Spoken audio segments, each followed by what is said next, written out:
नमस्कार दोस्तों, स्वागत आपका एक और नई वीडियो में। बात करेंगे कच्चे कर्मचारी जॉब सुरक्षा और बीएमएस की जो मीटिंग हुई है उसमें क्या कुछ मांगे मांगी गई, क्या कुछ जो आगे सरकार कदम उठाने वाली है कच्चे कर्मचारियों की जॉब सुरक्षा को लेकर।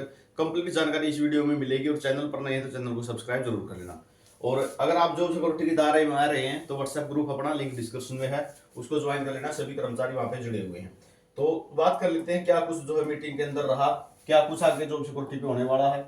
तो प्रदेश के 1,20,000 कच्चे कर्मचारियों को मिलेंगे सेवा सुरक्षा कवर। ठीक है, 12 मार्च तक जो है सेवा नियम विधानसभा के बजट सत्र में एक्ट में लाकर पक्का करेगी सरकार। यानी आउटसोर्सिंग जो पार्ट 1 वाला मामला ना, जो आउटसोर्सिंग पार्ट 1 वाला मामला है उसको भी पक्का करके खत्म किया जाएगा बिल्कुल।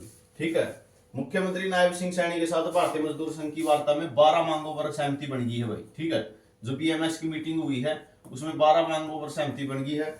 यहाँ पे आप देख सको करीब 2.5 घंटे तक जो है वार्ता चली थी। 1 दर्जन समस्याओं का समाधान हो गया है।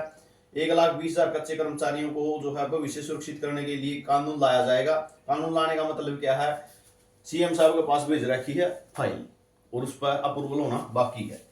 तो पार्ट 2 के तहत कच्चे कर्मचारी जो लगे हुए हैं पार्ट 1 और 2 के तहत, पॉलिसी पार्ट 1 के तहत 1,10,000 कच्चे कर्मचारियों को भर्ती किया गया था जिन्हें कर्मचारी कौशल रोजगार निगम के अधीन किया जा चुका है। पॉलिसी पार्ट 2 के तहत 10 से 12,000 कर्मचारी जो सीधे पेरोल पर लगाए गए हैं।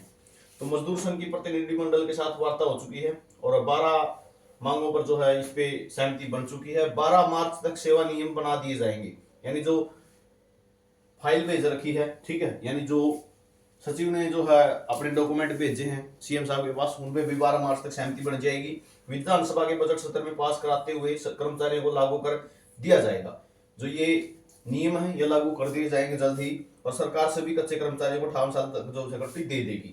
उसके बाद बात करें तो राष्ट्रीय स्वास्थ्य मिशन, ठीक है, नेशनल हेल्थ मिशन एनएचएम के जो कर्मचारी थे उनका भी आपको पता है, जो वित्त विभाग ने उनकी जो बायोलॉज सर्विस थी वो फ्रीज कर दी थी, उसका समाधान भी मीटिंग के माध्यम से कर दिया गया है।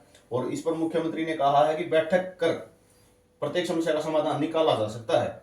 सेंट्रलाइज कर उनकी भी जो राइट्स के हैं कर्मचारी हैं उनका भी समाधान कर दिया गया है। आगे बात करें खास फैसले क्या रहे, तो 6,000 ग्रामीण ट्यूबवेल ऑपरेटरों का बकाया वेतन जारी होगा भाई। जो 6,000 ग्रामीण ट्यूबवेल ऑपरेटर हैं उनका जो वेतन बचा हुआ पिछला वो भी जारी हो जाएगा।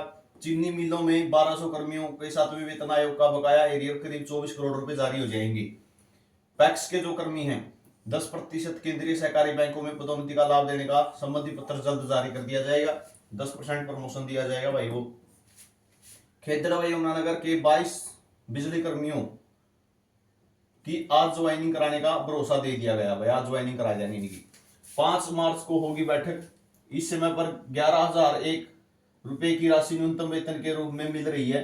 तो मुख्यमंत्री के अधिकारियों को मिनिमम वेज बोर्ड की बैठक 5 मार्च को बुलाने के आदेश दिए हैं ताकि न्यूनतम वेतन की राशि को संशोधित किया जा सके। ऐसे कर्मचारी जिनका आयुष्मान कार्ड नहीं बना है मगर उनके पास पैसे कट गए चुके हैं उनका भी समाधान हो जाएगा। कहने का मतलब क्या है, आप इसके बारे में बात कर लेता हूं। एक तो सैलरी है जो वो 11,001 रुपए हरियाणा के अंदर मिनिमम मिलने लग रही है। ठीक है, तो इस पर जो है नियम बनने वाले हैं नए। कहने का मतलब क्या है भाई, कोई सी भी नौकरी पर लगे हो, ठीक है, सफाई कर्मचारी, ट्यूबवेल ऑपरेटर, ठीक है, चाहे चौकीदार, कुछ भी लगे हो, लेकिन मिनिमम सैलरी तय की जाएगी। ठीक है, नियम तय किए जाएंगे। कम से कम कर्मचारी अगर कोई लगे हुआ सरकारी, ठीक है, यानी सरकारी काम कर रहा है कोई भी, तो मिनिमम सैलरी इतनी तो मिलेगी ही मिलेगी। तो इसके लिए जो है बोर्ड के साथ बैठक की जाएगी कि मान के चलो कोई भी है, चाहे चौकीदार की बात आ गई इसमें, ठीक है, ग्रामीण चौकीदार हो गए, ट्यूबवेल ऑपरेटर हो गए, ठीक है, सफाई कर्मचारी हो गए, या फिर और महकमों में जो कर्मचारी लगे हुए हैं, तो जितने भी कर्मचारी लगे हुए हैं कम से कम अगर किसी को तो मिल रहे हैं 11,001 रुपए, किसी को मिल रहे हैं 16,000 रुपए, किसी को मिल रहे हैं 13,000 रुपए, ठीक है, हरियाणा कौशल वालों को मिल रहे हैं लगभग 17,000 रुपए। ठीक है, तो ये जो है ना, अगर आप कच्चे कर्मचारी आपने लगा रखे हैं तो कम से कम इन सब का वेतन तो एक कर दिया जाए, इस पे बैठक की जाएगी। यानी अगर 17,000 ही करना है सबका तो 17,000 कर दो, इनको भी 6,000 रुपए दे दो, इसको 4,000 दे दो, इसको 1,000 रुपए और बढ़ा दो, यानी सबका कम से कम एक सा वेतन तो हो। ठीक है, कहने का मतलब क्या है, अगर है, तो सभी का काम एक जैसा ही, ग्रुप डी के कर्मचारी है लगभग। तो अगर इतना इतना डिफरेंस है वो खत्म करके बोर्ड के साथ बैठ यही की जाएगी कि इनको कम से कम एक जैसा कर दिया जाए। तो ये जल्द ही बैठक होने वाली है, यानी सैलरी में वृद्धि होनी तय है। अब आगे बात करें, जो 58 साल की जो सुरक्षा है उसके लिए भी आदेश कर दिए जाएंगे अधिकारियों को। एक जो मुख्य रूप से कारण पता है क्या है, अभी जो इन्होंने सीएम साहब ने स्पष्ट बोला है कि हम 12 मार्च को जो है ये नियम का जो नए नियम है, ठीक है, जो नए नियम है उनका प्रपोजल तैयार कर देंगे। 12 मार्च को इसको अप्रूवल दे देंगे, ठीक है। तो 12 मार्च को अप्रूवल मिलेगा, तो यानी 12 मार्च के बाद ही डिपार्टमेंटों में जो है ऑर्डर जाएंगे, या चीफ सेक्रेटरी अपना लेटर निकालो। तो जो आउटसोर्सिंग पॉलिसी पार्ट 1 वाले हैं, जो आउटसोर्सिंग पॉलिसी 1 वाले हैं, अभी 2 वाले तो इसका इंतजार कर ही रहे हैं, ठीक है। 2 वालों को तो कोई दिक्कत ही नहीं है, या फिर आप HK में हैं, ठीक है, उनको तो कोई दिक्कत नहीं है, ठीक है।